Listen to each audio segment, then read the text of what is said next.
Olá, amores do meu Brasil, como é que vocês estão? Como é que estão as coisas por aí? Sabe o que eu quero conversar com você hoje? Eu quero conversar sobre propósito de vida. Quando a gente para pensar em propósito de vida, vem tanta coisa na nossa mente e hoje em dia tá todo mundo falando sobre isso.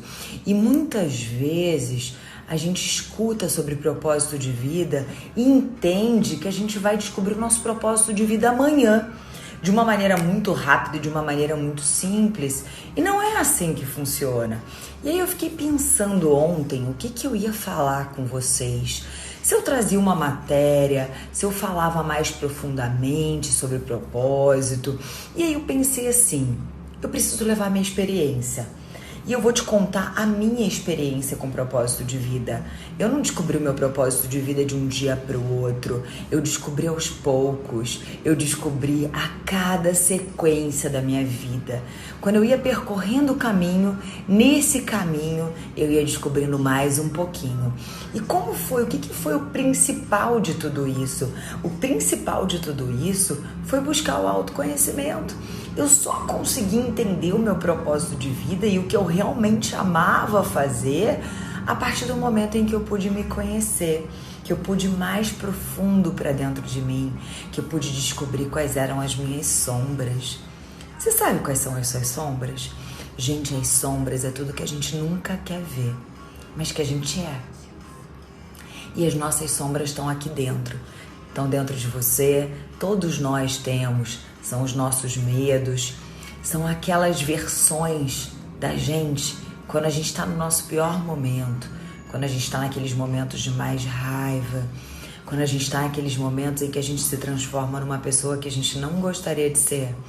Essas são as nossas sombras e a gente precisa encontrar com elas. Porque quando a gente não encontra, a gente nem sabe quem a gente é verdadeiramente, quem a gente é na nossa essência. E aí eu vou te contar um pouquinho da minha história, como é que foi. Eu, quando fiz vestibular, eu fiz vestibular para psicologia e para direito. E naquela época, eu fiquei muito na dúvida do que eu escolhi, eu passei para os dois. Só que eu escutei a voz da minha mãe. E a minha mãe disse, nossa, mas você vai escolher psicologia? Psicologia você vai morrer de fome. E aí, o que eu fiz? Eu parei pra pensar naquilo e falei, meu Deus, é verdade. Então, eu vou escolher direito, que eu tenho muito mais opções, eu tenho um leque amplo, eu consigo fazer concurso, eu consigo trabalhar em escritório, eu consigo fazer muitas coisas, eu posso trabalhar em empresas, né? Então, eu vi várias oportunidades ali naquela profissão. E tá tudo bem. E aí eu escolhi. Tem alguma coisa errada nisso? Não, claro que não. Aquilo ali fazia parte do meu caminho. Aquilo ali foi onde eu construí muito da minha vida, né? Eu ganhei muito dinheiro com direito, sim. Eu trabalhei em várias empresas bacanas. Eu conquistei muitas coisas, mas não foi tão fácil chegar nesse caminho. Eu percorri todo o caminho de me formar, de ser estagiária, de construir uma vida, dentro de um escritório, depois dentro de uma empresa. E aí eu comecei a trabalhar com contratos, eu fiz várias especializações e assim foi. E ali eu fui me descobrindo aos poucos. E por que eu tô te contando tudo isso? Porque isso faz parte do seu caminho. Depois disso, eu casei, aí eu me mudei para São Paulo, vim morar aqui, fiquei grávida. E foi quando eu tive o primeiro start, que eu falei, nossa, eu não quero mais advogar. Eu não sabia por que eu não queria mais advogar. Aquilo era totalmente contra tudo aquilo que eu tinha vivido. E o que eu escutava em casa era assim, como que você vai largar uma profissão que você está há 15 anos nessa profissão? Você tem 4 especializações, você gastou uma fortuna para se formar, para ser essa pessoa que você é hoje, para ter chegado onde você chegou.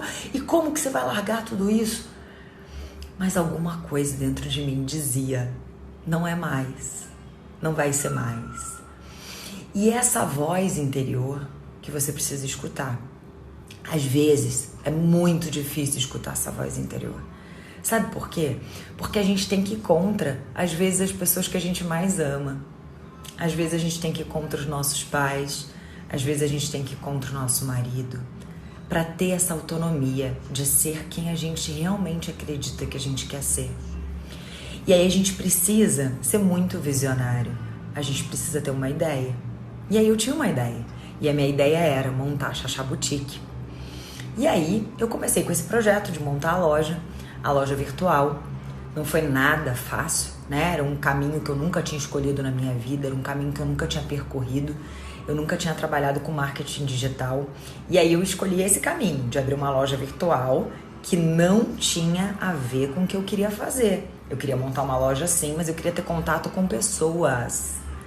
E aí uma loja virtual não ia me trazer esse contato com pessoas. Eu lembro direitinho o dia que eu perguntei pro Rodrigo Fonseca, que foi o meu mentor dos treinamentos de inteligência emocional, e ele disse assim pra mim: Grace, uma loja virtual não é igual uma loja física.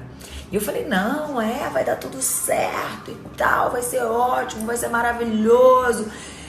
Só que aquele era o caminho que eu tinha que percorrer, e é isso que eu quero fazer você entender.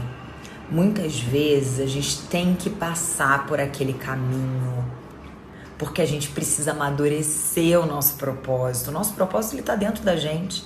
A gente pode exercer ele no trabalho ou fora do trabalho. A gente pode exercer ele sempre, sempre. Aonde você está agora, você pode exercer o seu propósito de vida. Só que talvez você não saiba ainda do seu propósito de vida, porque talvez você não se conheça ainda profundamente para saber qual é o seu propósito de vida. Ok, continuei, montei a loja virtual. Paguei, um dobrado, mas um dobrado que vocês não têm ideia. Eu não vou contar aqui, que senão o vídeo vai ser o dia inteiro contando pra vocês de todos os dobrados que eu paguei, né, pra montar uma loja virtual, pra aprender a mexer com a internet, que eu não tinha nem rede social naquela época, eu não tinha Facebook, eu não tinha Instagram, eu não sabia mexer em nada. Fazer um vídeo era coisa pra mim de outro planeta, era impossível. Eu nunca me imaginei com uma rede social, eu tinha pânico de rede social. E eu lembro que naquela época, quando eu montei o Facebook, gente, quando eu dei o ok, de que eu ia, tipo, ok, eu vou querer, chegaram tantas mensagens: gente, Grace, você entrou pra rede social.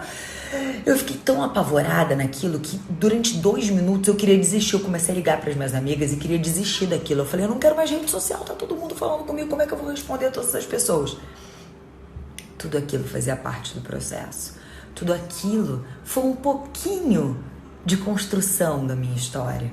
E aí eu montei a loja virtual, veio a loja física depois. Eu amava vender. Eu comecei a ver que a loja virtual não me trazia o que eu precisava. Eu fui atrás do que eu precisava, contato com pessoas. Eu comecei a colocar tudo dentro do carro. Eu comprei arara, eu montava as araras dentro dos salões de beleza. Eu comecei a fazer contato dentro do meu bairro para começar a vender, porque eu queria falar com as pessoas.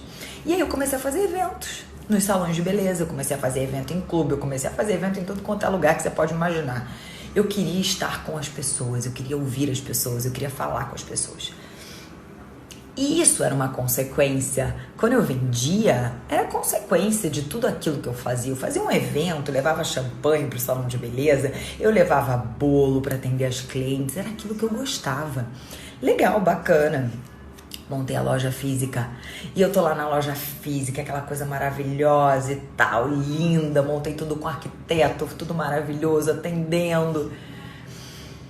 Chegou um determinado dia que eu me vi dentro da loja. Eu sempre botava uma música pra dançar antes de abrir a loja. Se você não sabe disso, eu vou te contar. E aí eu botava, por quê? Porque eu gosto muito de música e a música chama energia e as energias boas que a gente gosta. E aí o que acontece? Eu colocava aquela música com a loja fechada e eu dançava na energia que eu queria trazer clientes bacanas, clientes especiais pra loja.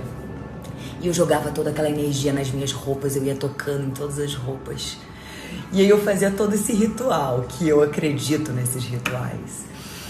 E aí um dia eu me deparei com aquilo e todo mundo achava que eu ia montar uma rede de lojas, né? E todo mundo esperava isso de mim. Todo mundo, toda a minha família. Nossa, agora você abre mais uma, abre uma outra em outro bairro, abre uma outra não sei aonde, vamos abrir uma outra não sei em que estado. E eu olhava pra tudo aquilo e pensava assim: nossa, esse povo tá louco, eu não quero ter uma rede de lojas. Só que eu, ao mesmo tempo que pensava isso, eu não falava, porque eu não tinha coragem de falar pra essas pessoas que aquilo ali não era o que eu ia fazer pro resto da minha vida. Eu não tinha coragem de falar. Porque as pessoas iam achar que eu era louca. Como que você faz isso tudo? Você monta essa loja, você se vira em mil, você troca de profissão, você tá aqui vendendo dia e noite, você tá dando seu sangue nessa loja. Não é isso que você quer? Só que eu não tinha essa resposta ainda. Eu não tinha a resposta do que eu queria. E tá tudo bem, porque é assim, é desse jeito. Só que eu tinha tanta certeza que eu ia descobrir o que eu queria, eu tinha tanta certeza que aquilo ali fazia parte do meu processo, do meu caminho, que eu fiquei tranquila, eu fiquei calma. E quando as pessoas me falavam isso, sabe o que eu respondia? Vamos montar uma rede de loja, vai ser um top, top, top. E é claro que muitas vezes eu ficava na dúvida, será que é isso mesmo? Será que eu não devo montar uma rede de lojas? E essas dúvidas são normais, elas vêm para nossa vida para nos fazer refletir. E nesse dia dessa loja, né, que eu te falei que eu tava lá dançando e olhando, e falei, gente, eu preciso saber o que é mais que eu quero, né? Aonde eu quero chegar? Qual é o meu objetivo? Por que eu tô aqui nessa vida, na Terra? Por que eu vim pra cá? Qual é a minha missão? Qual é o meu propósito de vida? E aí eu cheguei numa conclusão. E foi naquele dia que eu cheguei naquela conclusão que eu falei assim, eu quero ouvir pessoas. Mas eu não sabia como, o que eu ia fazer. E aí eu pensei em fazer psicologia, eu pensei em várias coisas, eu nem conhecia naquela época o processo de coaching.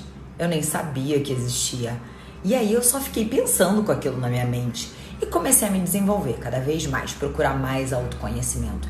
E foi através do autoconhecimento que eu consegui chegar naquilo que eu tô fazendo hoje. E que eu amo, e que eu faço com todo o meu coração. E hoje eu consigo sentir dentro de mim, meu Deus, eu tô no meu propósito de vida. Só que eu demorei todo esse tempo, eu caminhei todo esse percurso para encontrar isso. E por que eu tô te contando toda essa história durante 12 minutos? Porque eu quero que você entenda que o seu caminho faz parte do processo. E a gente descobrir o nosso propósito de vida é um processo. E aí eu te falo, o meu propósito é ouvir pessoas. E eu posso ouvir pessoas a todo tempo. Eu ouvia pessoas como advogada, eu ouvia pessoas na loja, eu ouço pessoas hoje como coach. O seu propósito está dentro de você e você pode exercer ele a qualquer momento. O caminho que você vai exercer esse propósito é o que você vai escolher e está nas suas mãos. E eu tô aqui para te ajudar sempre que você precisar. E eu queria te contar essa história para te deixar tranquila, para te deixar em paz, para você entender que não precisa ter pressa e nem precisa ficar ansiosa para descobrir isso, porque você vai descobrir aos poucos se você procurar se autoconhecer, tá bom? Um beijo, fica com Deus.